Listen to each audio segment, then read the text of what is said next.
Dobrodošli v Showcastu. Moje ime je Petra Kalan in vi spremljate prvi slovenski podcast, ki ima ime bolj šokantno od vsebine. A zihar? V našem studiu pozdravljam človeka, ki se lahko pohvali z nagrado za nabrušen jezik, kot ste že slišali, ne? Skladatelja, ki do zadnje podrobnosti pozna glasbenega genija Mozarta, pisatelja, komika, satirika, voditelja, pravega deloholika, ki prihaja iz Trsta, čeprav ni Italijan. Z mano je človek iz krivih misli in besed, z mano je Jure Godler. Lepo pozdravljen. Zakaj si se ustavila? A bi še ne? Ja, paše. Nisi začela, kako to paše. A si kaj novega zvedel v sebi? Ene par stvari, dejansko je pa fajn poslušati, ko človek govori stvari o človeku, ponovadi šele, ko je enkrat pokojen, ko ima že kipe okrog. No, jaz nisem ne eno, ne drugo. Nimam ne kipa, ne pokojen nisem. Oziroma vsaj mislim, da ne. Ne moram biti zihar. Aha. Hvala za ta lep uvod, pa za vabilo. Z veseljem. Zdaj, hvala, da si vzel čas. Vem, da imaš natrpan urnik, da v bistvu res imaš zapolnjen čas s številnimi obveznostmi. Ja. Imam kar na tesno, ampak tako sem si sam organiziral, tako sem si sam naštimal, tako najražje delam, oziroma tako sem se navadil in tako bežim od tegob življenja. Rabim pomoč. Mogoče se bojiš tišine, ne? Ja, ne bojim se tišine, ampak, kako bi rekel, nekako sem padel v neko dnevno rutino, v ustvarjanje TV oddaj, v pisanje romanov in to je tako, ko ne vem, ko je nekdo na nečem, če prekine, je kriza, ne? Po mojem imam jaz to delovno krizo malo. Da ne bo otegnitveni sindrom. Tako. Zdaj, preden greva vse te tvoje dejavnosti, veselja, obveznosti, me pa zanima, katere predmete si prinesel, da te malo bolj spoznamo. Ok, zdaj jaz snemam kar dosti podcastov in ker je treba imeti vsebino pri teh podcastih, se je že zgodilo, da sem že skoraj v vsakih, da smo neke predmete nosili. Ki je že to robežniku sem velikrat prinesel kakšen predmet, ki mi veliko pomeni, pa ki je poseben. No, danes sem se pa odločil prinesti nekaj, kar mi pa res na nek način je trajno v mojem življenju, pa ne zdaj od nekdaj, ampak recimo zadnjih nekaj let. Prva stvar je tale timer, ki se lahko uporablja tudi kot timer za jajca kuhati ali pa za kaj drugega. Jaz ga uporabljam za tehniko, ne vem, kako se točno, a se imenuje Pomodoro tehnika, mislim, da se tako imenuje.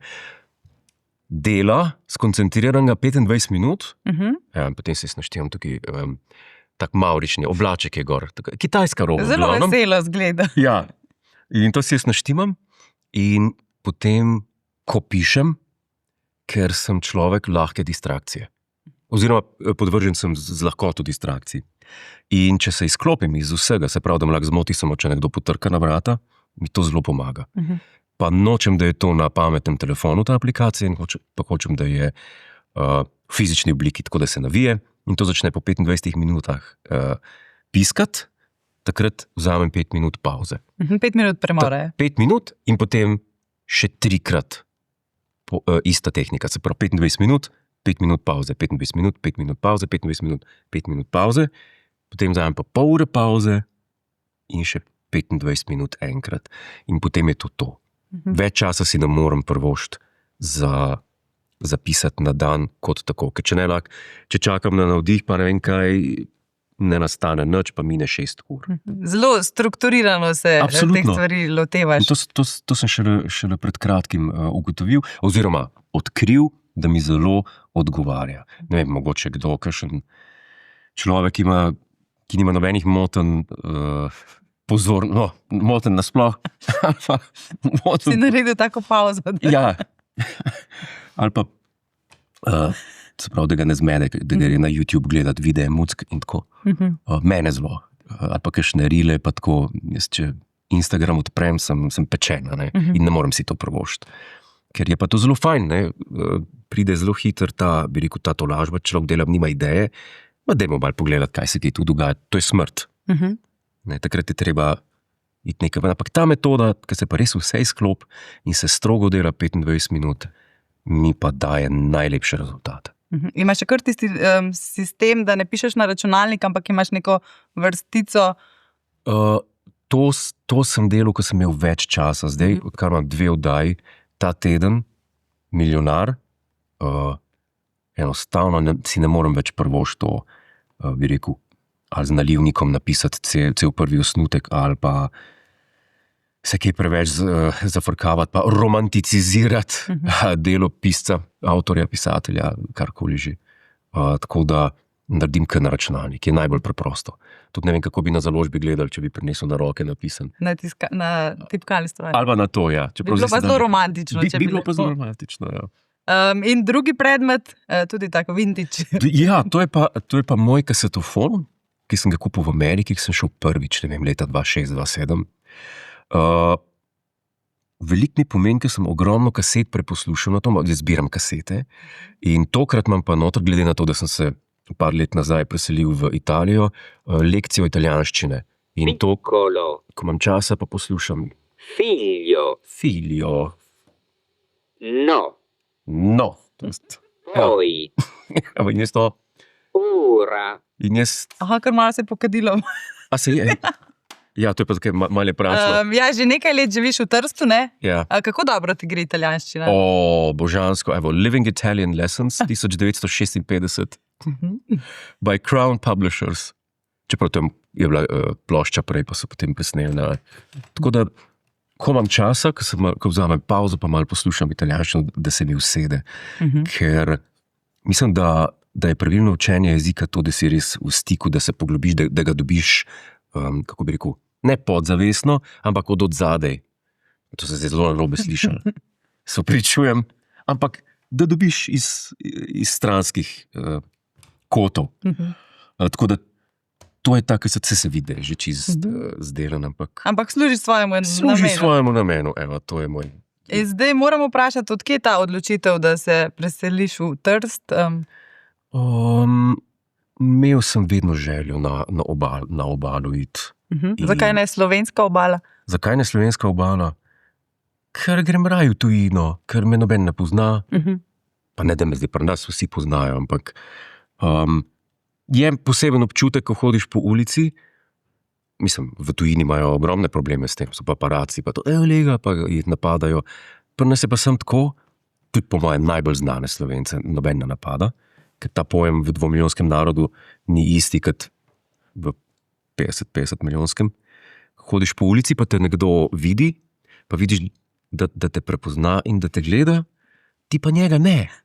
In to si nas gubi. In pa imam občutek, da igram šah brez figur z nekom. Ti je neprijetno, te pogledi. Mi je, ja. Tako da ne uživam preveč se sprehajati po Ljubljani. Pa ne vem. Nasplošno sem bolj odmaknjen od gneč pa od ljudi. Bolj samotar. Ja. Ne bi rekel samotar, ampak nisem pa javno družaben človek. Ne vem, na koncerte ali pa na božični sejem ali pa na prižig lučk. Ne grem. December potem ni najljubši mesec za na ulico. Ne, december imam jaz kar muko in sem zelo utilitaren, kar se tiče druženja in ne hodim rad ven okrog decembra. Je pa zanimiv fenomen, velikokrat mi tukaj gosti, znani Slovenci razlagajo, da ne marajo pozornosti.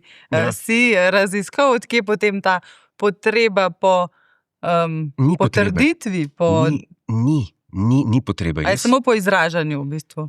Po moje. Jaz sem po moje že v osnovni šoli.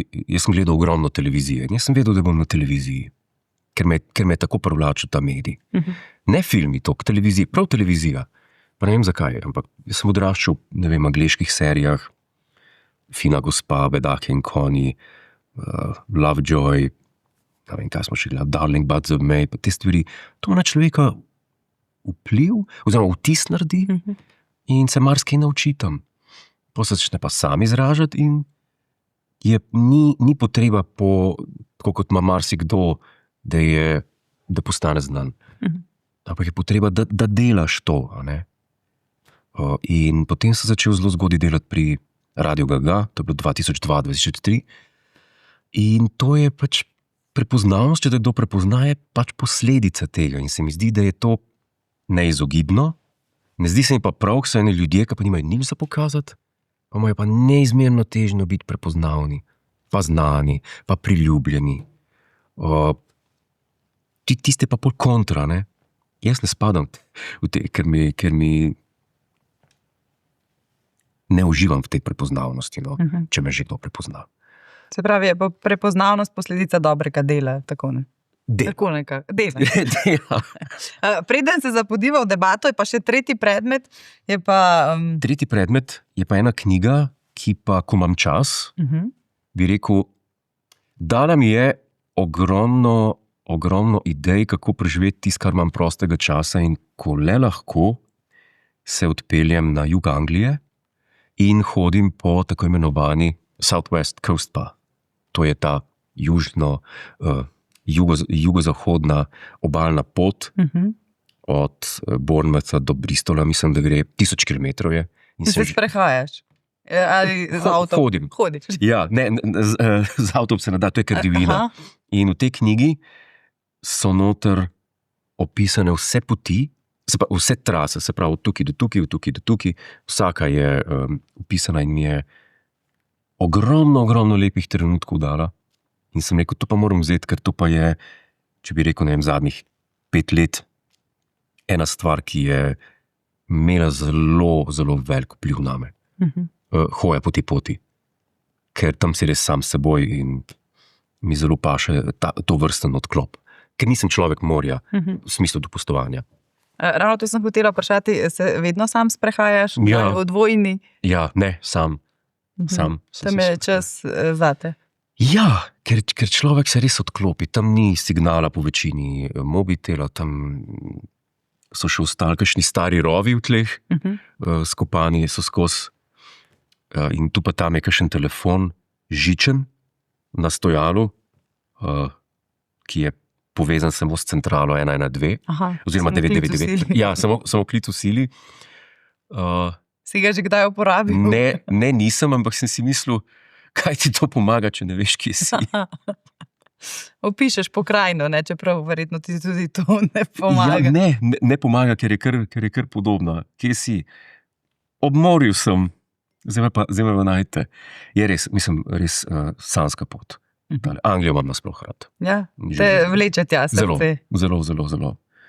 Zdaj, če bi zapeljala v drugo smer pogovor, bi rekel, gotovo sem bil v prejšnjem življenju. Ravno to sem hotela vprašati, zelo klišejsko, ampak a imaš mogoče kakšne korenine? Si kdaj raziskoval? Po moje ne. Ne? Po moje ne. Po moje je stvar samo to, da sem bil zelo zgodaj konfrontiran z angleškim jezikom, z angleško kulturo, z angleškimi serijami, seveda. Tako da, po moje je to ta posledica, no, te ljubezni, ker ne verjamem v te zadeve, da bi rekel. Je pa vpliv iz preteklosti.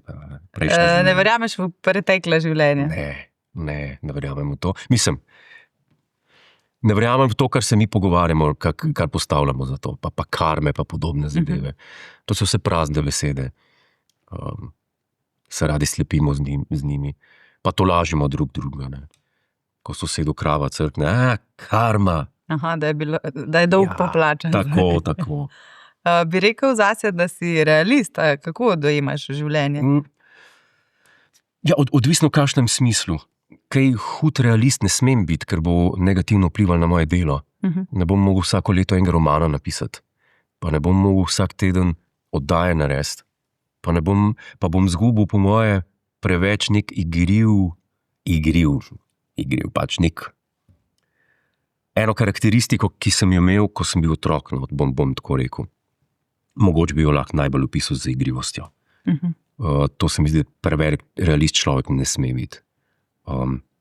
Kar se pa hitro zgodi, da je, sploh če poročila zadnjih par let spremlja. Pa ne par let, 10 let, ne mislim zadnjih par let. Ker stvari so zelo tragične trenutno, pa tudi naše delo, se pravi, pri žanru televizijske komedije, se pravi satire in tako naprej in tako dalje. Ko smo mi začeli z oddajo ta teden, 2015, je bila situacija popolnoma drugačna v politiki.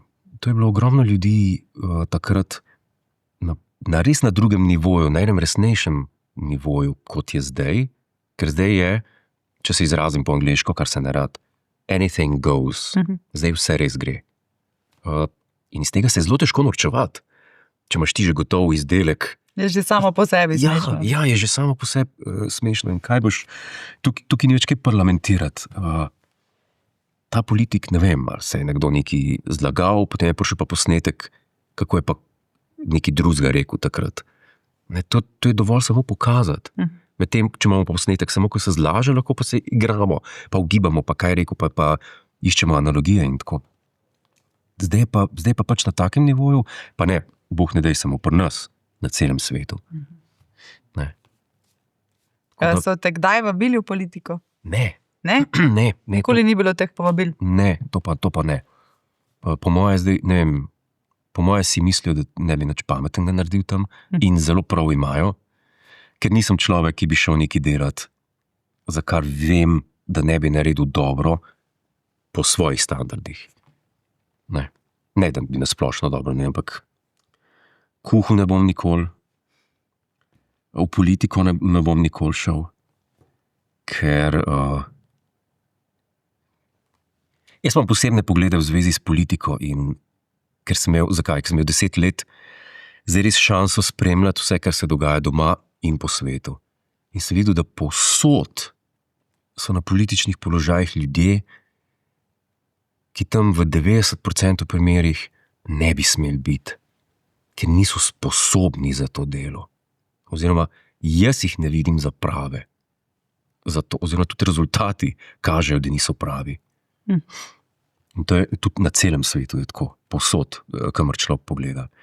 Se znajde nekje na nekem vodilnem mestu, premijerskem, predsedniškem, ministrskem, nekdo, ki tega ne zna, ki ni prav za to. In jaz ne bi mogel tega biti. Bi zavrnil ponudbo. Absolutno bi zavrnil. Edino, če bi dal zelo... Vse ima svojo ceno. Moram pa vprašati, kako ste pa potem z igralskimi kolegi pospremili odhod gospoda Šarca v te vode? Ste se kaj ponorčevali z njega? Ste mu zamerili? Z velikim krohotom. Ne, to ni bil noben šok. Šok bi bil, ne vem, če bi Marjan Šarec rekel v tistem momentu, jaz grem pa za porno igralca. Ti bi rekel, to bi bil šok. Ampak, ki bi rekel, jaz grem pa za župana, da bi rekel, ja, Marjan, vse smo vedeli, da bo šel. On je narejen za te stvari bil, oziroma ne vem, če za dobro delo je narejen za uživati v teh stvarih. Biti nekdo na neki poziciji, pa župan je bil, je hotel biti predsednik, pa premijer, pa ne vem kaj. Tako da, ja, smo si ga seveda prvoščili. Pa zdaj ste še kaj na vezi? Zelo poredko. Vam izda zdaj, ko je na drugi strani, če je res tako, kot ste se vi norčevali vsa ta leta? Zelo poredko. Zelo poredko. Mislim, da sem ga nazadnje videl na pogrebu Saša Hribarja. Marjana Šarca. Tako da bi se pa družili. Zdaj pa sploh nekaj v Bruslu, ni? Tako da ja, to je bilo za pričakovati. Nič šokantnega. Ne, nič šokantnega, ker on je zmer. On je te like, ki jih je imel od predsednika Drnovška do vseh teh ostalih. On je te like niso bili, ko bi rekel pri njemu, na način, sem naštudiral en nov lik, a res govori tako, posluši ga, ampak on je to živel. On je to, tudi v zaodrju, ko smo čakali na nastope, pa to je on je skozi bil čas kar Drnovšek. Se ne bo še preobleko. Tu je bil Šarec. On je bil ta, pa je pa pač res postal se. To je bila edina logična. Če ne bi šel v politiko, bi rekel, Marjan, ti pa še nisi šel v politiko. Omenil si Saša Hribarja. On je bil pa ta prelomni človek v karieri tvoji in Tilna Artača, če sem prav raziskala. Eno tako zanimivo naključje je bilo, da sta vidva prišla v radio. Je res. Prijavila sva se v srednji šoli še, ker smo imitirali profesorce in profesorje v 5 minut slabe, ki je bila rubrika. Nedeljsko popoldne. Ja, nedeljsko popoldne, 5 minut slabe je bila pa rubrika v nedeljskem popoldnevu z Ladom Bizovičarjem in Anjem Tomažin. In sreda je bila, ko je bil produkcijski sestanek in so ne povabili, da bi videli, kdo smo. Pa najprej so imeli oni sestanek, ekipa, ker je bil tudi Sašo zraven. Potem smo pa midva naročena in sva čakala zunaj pred vrati, da so končali. In ta prvi seveda je Sašo butno ven. Pač, ker ni malo sestankov pa sedeti na teh sestankih. In naj je zagledal in je rekel, ko sta pa videla zdaj? So rekli, bo imitirana na 5 minut slave. Imitirata! So rekla, ja pa pridite na Gaga, ne? In naj je povabil na Gaga, še prednje karkoli slišal od naj. Kar na pamet. Kar na pamet, sem si mislil, tako lahko se pride na RTV v teh cajtih. No in potem sem je začel takoj hoditi na Radio Gaga in Tilen takrat še nikaj je študiral, pa se pa tudi on zelo malo pridružil. In od takrat naprej smo ostali kar tam, tako bom rekel, tistih 5 minut slave brez predmetnih rad, ali pa zelo hiter. Kakšen mentor je bil Sašo Hribar? Sašo Hribar ni bil mentor. Ne? Ne. Sašo Hribar, jaz mislim, da od velikih ljudi, od tako talentiranih ljudi, kot je bil on in kot jih lahko opadlo še več na svetu, v tujini sploh, se človek nauči samo, če si sam zada nekaj naučiti od njega. On mentor ni imel te veliko žilce biti mentor, da bi nekoga vodil. Sašo te si lahko prvi vrsti občudoval, ker takšnega imitatorja ni bilo. Ko je on v lik padel, to je bil, kot bi se Marija prikazala. To je človek prvič mu je spodnja čeljust padla, ko je to možno, drugič pa je rekel, to je pa neponovljivo. Ker je bil eden redkih, ki je res lik zadev glasovno, potem ga je pa še s tem, kar je pa govoril, ga je pa parodiral. Ampak na res tak satiričen način, na res poseben način. On je znal, te liki so bili karikature, ki jih je on imitiral. In tega nas človek ne vidi več. Danes imamo, ne vem, doblada, lepo, besto, lega, to je pa župana imitira, ampak kaj pa rekel? Ja, nič ni rekel. Rekel je parkirna keča, pa milijon. Vsebina. Ja, vsebina. In to je zdaj še pri ekipi Gagaja trenutno prisotno, oziroma to se mi zdi, da se goji naprej. Da se ta njegova, ne bom rekel šola, ampak ta njegov način, ki ga je imel. Se pravi, imitacije z res satirizirano vsebino. Tako da tega druge jaz nisem videl. Kako zelo pa te je razsekala njegova smrt? Kar kot človeka razžalosti, kdorkoli, ki ga pozna, umre. Sicer nismo bila na vezi veliko, zadnjih koliko let, ker sem šel potem na televizijo. Tudi na Gaga, takrat leta nisem hodil, ker enostavno nisem imel časa in mi je bilo preveč spoti. Ampak je pa seveda šok, vsaka nepričakovan odhod prijatelja ali pa drage osebe je šok. Veliko prezgodaj, da ne govorimo sploh o tem. Si pa izdal knjigo o Radiu Gaga, oziroma o zakulisnih pripetljajih, če se ne motim. Ja, mi smo imeli z Gagajem ogromno nastopov, takrat med letoma, recimo 2004, Marjan Šarec, Jure Mastnak in Sašo še prej, ampak pa smo se še s Tilnom pridružili in je rekel Sašo, mi bomo pa naredili Radio Gaga show in bomo šli po Sloveniji. Smo imeli enega režiserja, ki je bil iz Rusije, in smo nastopali po takšnih, bi rekel, vprašljivih lokacijah in takšne stvari so se nam dogajale, da sem jaz rekel, pa takrat nismo imeli še teh telefonov, nismo snemali, pa to slikali in sem jaz rekel, oziroma je bil celo Srečo Katona, naš tonski tehnik takrat, ki je rekel, če pa tega ne bo en napisal, kar se nam dogaja, je rekel, to pa noben od nas ne bo verjel čez 10 let. Pa sem pa jaz rekel, bom pa jaz tole te naše dogodivščine zapisal, pa sem pa naredil nekako tako, kako bi rekel, memoar Radia Gaga skozi moje oči. Se spomniš kakšnega takega utrinka, ki je res zabaven, ali pa da mu ne bi človek niti verjel, da se je zgodil? Spomnim se enkrat, nisem bil zraven, ampak Tilen pa Sašo sta prišla na nek nastop, ker so jih odpeljali, ne vem, z nekimi konji pa vozovi na 1000 nadmorske. Tam je bila ena koča, so bile kleklerce noter in sta imela za njih nastop. Sta rekla, kje je pa mikrofon? Mikrofona nimamo, imamo pa stojalo za mikrofon. To so take nadrealistične, kot človek rekel, Monty Python scene. Tako da, ja, pa prišli smo tudi na nastop v Kamnik na božični večer. Pa ni bilo nobenega, oziroma jih je bilo 9. 9 kart je bilo prodanih. Smo vprašali tega režiserja, pa kaj se dogaja, kot to, da je prazno. Pa je rekel, verjetno so na božični večerji. Sem rekel, bejš. Predlagal bi naredili na odru kabarejsko verzijo, da bi še publika prišla na oder. Pa je pa Šarec dobil živčen zlom. Pa smo se pa vsi preventivno odpeljali domov. Aha, je ni bilo nastopa. Ne. In 9 razočaranih gledalcev ste pustili za sabo, ki se jim zdaj upravičujete. Ki so imeli božično večerjo prej. Ampak moram pa priznati, da sem 3-krat gledala to predstavo. Res? V Medvodah in je bila vedno razprodana. Točno tam ste bili res zvezde. Wow. Jaz sem tam pomagala kot neka hostesa in res je bilo vedno razprodano, tako da mi je čudno, da je bilo samo 9 kart prodanih. Ne morem verjeti. Ja. Wow. Takrat smo se v živo spoznali. Wow, to je bilo 20 let nazaj. Ja.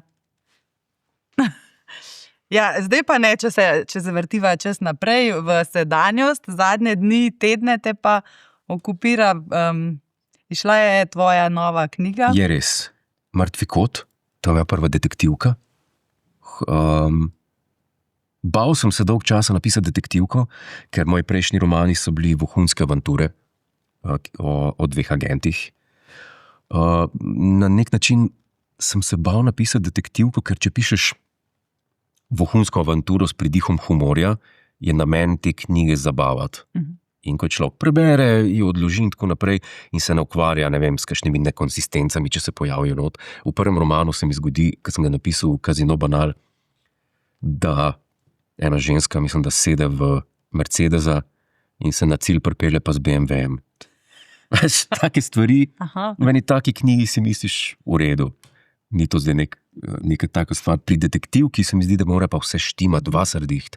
Ker smo vsi pozorni na detajle, ne? Ja, sploh, ker pri detektivki gre za vajo iz logike. Ker bo vedno en detektiv, ki bo neki, ali pa detektivka, ki bo neki razrešil in ta logika mora štimati. Lego kocke se morajo na koncu sestaviti in če to ne deluje, potem se mi zdi, da ima človek slabo knjigo. In se mi zdi, da vzame več truda takšen roman napisati. Potem sem se pa zares lotil te serije, teh detektivk. In to je prva. Mrtvi kot, ker sem rekel, prebrodil to bojazen. In ta glavni inšpektor Herman Arh? Herman Arh. Je kaj Jureta v njem? Nič? Ne, ker Jure je bil uporabljen pri prejšnjih romanih. Tistih. Tako da to je pa... Je v katerem drugem liku se skriva kakšna tvoja lastnost? Ne. Ne, nikoli ne? Ne. Narediš tega twista, da bi se malo razkril skozi knjigo? Ne, zaradi tega, ker se mi zdi, da ko človek, bi rekel, strukturira zgodbo, rabi tako specifične like, ki bojo ustrezali situaciji. Jaz mislim, da ljudje sami po sebi nismo toliko barviti, da bi rekel, tlele bom pa sebe dal not, ker sem pa tlele res pašel tako tačen car, kot sem jaz. Ne, jaz si vse pač iz nule. Je pa res, da so... Čas nama je potekel. Čas je potekel 5 minut pauze. Tako da vse like naredim. Imajo pa, bi rekel, lastnosti ljudi, ki sem jih ali poznal ali jih poznam in so mi zanimive ali pa uporabne. Je se kdaj kakšen prijatelj, znanec prepoznal v teh likih, pa pride, vidim, da si me malo uporabil. A je to tako spretno zakrito? To se pa zgodi. Ja, pa sem tepen, ampak ne. V eni knjigi sem napisal, da vsakršna podobnost z živimi je zgolj naključna. To je sploh pri eni drami, ki sem napisal, Predsednikova norost, ki govori o tem, kaj bi bilo, če bi se predsedniku republike pač zmešalo, se pravi, če bi izgubil razum. Če bi. Če bi. Ja, zato sem napisal. In vsakršna podobnost takrat je bila... Zgolj naključna. To, da ne bi kdo kaj sugeriral, ker je zgolj naključje. In samo. No ja, zdaj, ko si ravno omenil predsednika, z nekdanjim predsednikom Pahorjem imate en tak dinamičen odnos. Zadnjič sem gledala, ko si vodil neko prireditev, sta lepo ping-pong igrala z izjavami. Mislim, da si mi tudi enega Viktorja predal v zahvalo, ker je toliko materiala ustvaril za satiro. Zgodba je zanimiva. Mi, ko smo začeli z oddajo ta teden, to je bilo 2015. Takrat je, bi rekel, takrat se je res Instagram pognal, zagnal. Takrat je predsednik, ta naš bivši, bil zelo aktiven. Ne? Takrat so bile tiste miške, pa tisti, kaj je že v Egiptu, ki je bil na Ležanje na ograji. Ja. In on je nam ogromno vsebine dal za to oddajo. Ker včasih so bili tedni suhi. Ne? In sploh okrog praznikov, ne? Okrog 1. novembra, potem okrog Božiča, potem okrog 1. maja, takrat se nič ne dogaja. A on se je dogajal. In takrat smo imeli 5 minut z njegove strani. In potem je bila ena zadnje predvolilno srečanje na Planet TV, kjer sta bila on in Šarec. Drugi krog je bil, mislim, da kandidata za predsednika, in so me prosili, če bi prišel, glede na to, da imam z obema nek odnos, se malo pohecati, ne, kot comic relief na koncu, ko so že končali s tem. In sem res prišel in sem rekel, dobro, z Marjana bom hecal na Serpentinška, nekaj, ne vem, kaj sem naredil, kaj pa ne s predsednikom Pahorjem naredim. Potem sem dobil idejo, glede na to, da nam je toliko stvari za oddajo v preteklih sezonah dal, ne, nudil. In ker smo mi dobili Viktorja za najboljšo za razvedrilno oddajo, glih en let prej ali glih tam nekje, jaz sem rekel, to bom naredil, nesel bom tega Viktorja, in ker je glih toliko zaslužen za njega, kot smo mi, mu ga podarim. In sem mu ga res podaril, tako etru, živo, tole pa za vas, za celoten vaš doprinos naši oddaji, in je bil zelo nasmejan do ušes. Ga je spravil, konc prenosa, kamere pospravljajo, jaz čakam tam, jaz mislim, da bo razumel, ne, da sem mu ga dal za act, ne, da mi ga bo dal nazaj, pa ga ima še zdaj. Aha, ga je kar vzel. V kakšnih odnosih si sicer z ljudmi, iz katerih se včasih malo ponorčujete, se kdo kdaj oglasi, je jezen? Tako bom rekel, odzivov jaz nisem dobil veliko, sem pa zvedel čas od koga, ali pa celo poznam koga, se norca delal v oddaji, in ali niso zamerili, ali pa so rekli, da niso zamerili, pa so zamerili. Ne znam razlikovati. Ene par pa jih je bilo, ki pa, oziroma tako bom rekel, v politiki slovenski je bilo v zgodovini, po mojem sta moč en ali pa dva, ki pa ne marata hecanja na svoj račun. In to sta? Ne smem razkriti. Mislim, ne bi rad ne bi rad razkril, ampak... Več pa, da sta občutljivi. Ja. Ker enega od teh smo tudi kontaktirali enkrat, če bi slavnostno razglasil imeli smo en natečaj, katero slovensko mesto bo na drugem mestu, po Ljubljani, ker je bila akcija Slovenija First, ki smo jo delali, ki je bila globalna, ker je bila America First, potem pa ena država Second. In potem smo naredili pa še lokalno tekmovanje, se pravi Ljubljana First, Second, in smo tega človeka klicali, če bi razglasil zmagovalca, to drugo mesto, in ni želel. Je bila prekinjena zveza. Je bila zveza prekinjena, ja.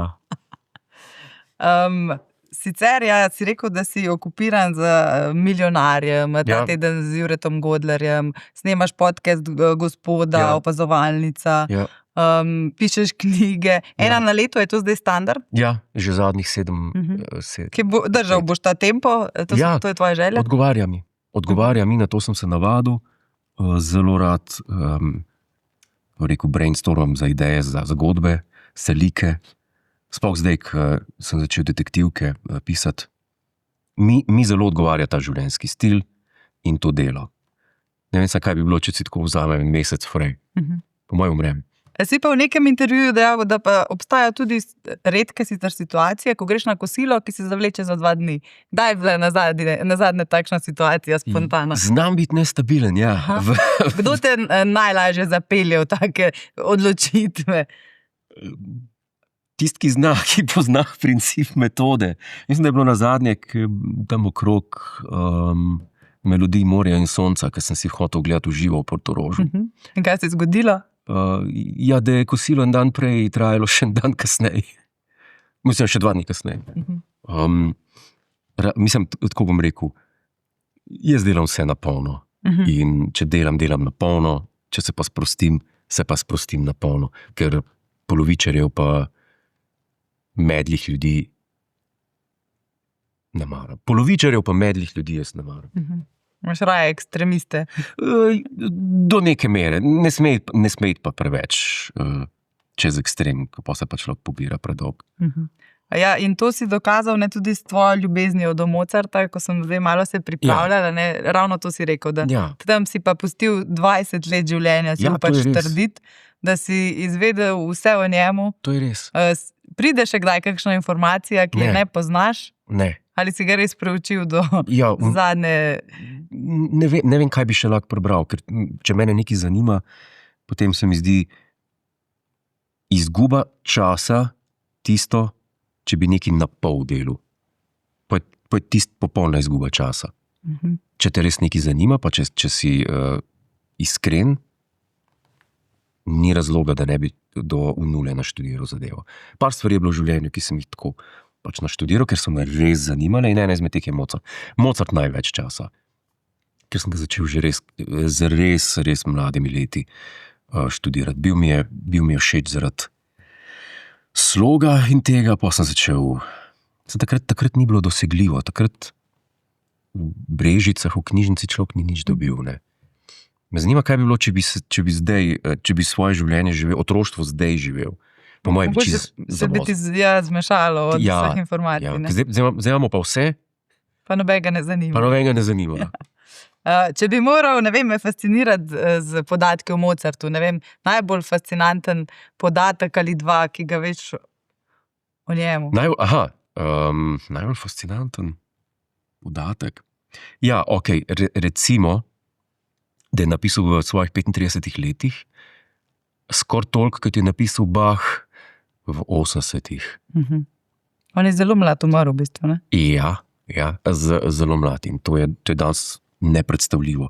Ampak to je par ljudi v zgodovini človeštva, ki mene fascinirajo do te mere, da ne znam razložiti. Še kakšen tak človek? Einstein, ki enostavno Newton, ki človek študira, oziroma če si vzame toliko časa, da vsaj približno razume te zadeve, ki so jih te ljudje delali.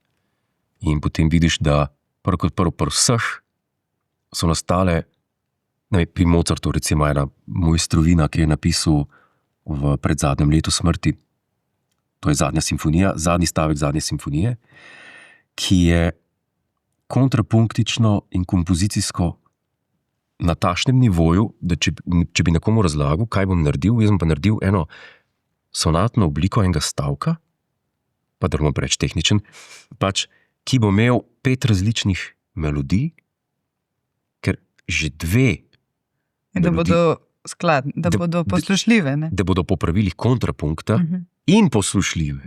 In ne pa človek reče, ja, srečno, že 2 je težko. 3, 4 je plafon, 5 je pa Mozart naredil. In to so take stvari, ki se človek ne zna razložiti. In obstaja tudi nobene skice, da bi rekel, ok, to je pa ta človek skiciral, pa se ukvarjal s tem, ne vem, 2 leti. Ok, razumem, ja. Ne, to je nastalo pač simfonija, ok, to, flak. Ali pa pri Einsteinu splošna teorija relativnosti. Da si ta 25 letih ali pa koliko je bil star, ki se je spomnil te teorije, te geometrije prostora, je razložil gravitacijo, pa si misliš pa, od kje se je to vzel? Kako? To so stvari, ki mene fascinirajo in razveseljujejo v življenju, takšne stvari študirati. S kom bi šel raje na kavo, če bi imel možnost? Z Mozartom ali Einsteinom? To je zagavano vprašanje. Kaj pa bi jih vprašal? A bi samo sedel in občudoval njihov proces ustvarjanja? Zablokiral bi v vsakem primeru. Bi bil ta fan moment, ja. Občudovanje. Po moje bi se zjokal. Ker imam jaz traja zelo dolgo, da dobim rešpekt strahoten do nekoga in ta rešpekt vedno pride iz mene. ne more nekdo me prepričati, da je nekdo car, ali pa sam zase, da je car, da čas se kdo hvali. Pa. Ja, v redu, ampak bom jaz presodil. Ti je potem kar težko, ko gledaš Instagram, ker je tega kar veliko, ne? Prepričevanja. Ja, pa se to pa mora biti. Se to pa mora biti, to je tak medij. Tam je pa sploh, tam pa kdor ne prepriča, ne proda, ne? Oziroma, zdaj je to tako ratala, kako bi rekel, oglasni pano. Top shop. Top shop, ja. Ker včasih Instagram je bil food porn, cloud porn, pa mucke. Mogoče to je poslovna ideja, narediti Instagram staro verzijo, da so dovoljene samo hrana, oblaki pa mucke. Nisi sliko, nisi jedel. Točno tako. Ja, nič, Jure, mi da sva počasi prikorakala do konca najnega pogovora. A sva ti povedala? Ja, veliko stvari, no vsaj jaz sem veliko novega zvedela, tudi ura je že izvonila. To je res. Eno vprašanje imam še za konec. Si želiš, da bi kdaj mogoče tvoje knjige dobile tudi obliko, mogoče v filmu, v kakšni seriji? To bi bilo krasno. Sam bi bil rad zraven, ker filmski ustvarjalci, pa scenaristi, pa režiserji, pa igralci, pa maskerke, pa dramaturgi, pa neki kosmografi zelo radi po svoje obrnejo zadeve. Če pa napišeš en roman, imaš pa zelo, bi rekel, izdelano idejo, kako ne bi stvar zgledala. Kdo bi bil glavni igralec? Kdo bi bil ta? Hermanar. Dobro vprašanje. Koga vidiš v tej vlogi? Roberta De Nira zdaj, ker je lik moj v pokoju. Roberta De Nira zdaj, ja. Mladi očka pri 82. Ja. Sam se mogo slovensko naučiti. To je pa pogoj, ne? Da pride sploh na audicijo. Je tako. V redu. Ja, nič, Jure, jaz ti želim vse dobro, čim več navdiha, čim več sprehajanja, ne, po obalah. Najlepša hvala in enako. 8. V glavnem, vse dobro in hvala, da si si vzel čas. Najlepša hvala. To je bil Šokcast, hvala, da ste bili z nami.